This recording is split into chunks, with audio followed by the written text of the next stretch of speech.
ایمان کی مٹھاس کا ذائقہ ان زبانوں کے لیے تو شجر ممنوعہ ہیں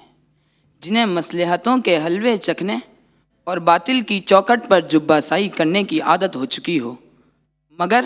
ہم جیسے سوختہ سامانوں کا المیہ تو وہ یقین ہے جو تپتی ریت پر آہنی بوجھ تلے بھی لبوں سے لوریاں نہیں احد احد کے نغمے برآمد کرتا ہے۔ جی ہاں جناب والا، ایمان کی مٹھاس تو وہ ہے جو شعب ابی طالب کی بھوک میں درختوں کے پتے چبانے والوں کو شاہی دسترخوانوں سے بے نیاز کر دیتی ہے۔ یہ وہ حلاوت تھی جو فرعون کے دربار میں جادوگروں کے قدموں کی زنجیر بنی تو انہوں نے تخت و تاج کی ہیبت کو خاک پاس سمجھ کر ٹکرا دیا،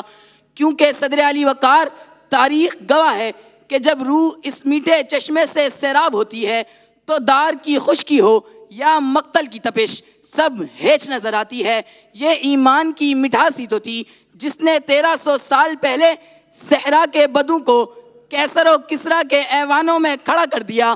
جہاں رستم کے قالینوں کی ریشم و کمخاب ان کے بوسیدہ لباس اور ٹوٹی ہوئی تلواروں کے سامنے شرمندہ ہو گئی۔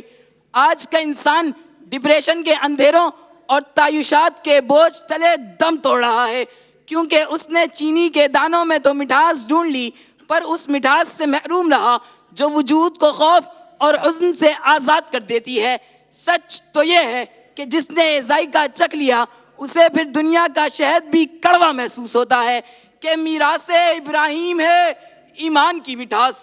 خون رگے سخت میں ہے ایقان کی مٹھاس، خون رگے سخت میں ہے ایقان کی مٹھاس۔ تاریخ کے قبرستانوں میں وہ ضمیر دفن ہو چکے ہیں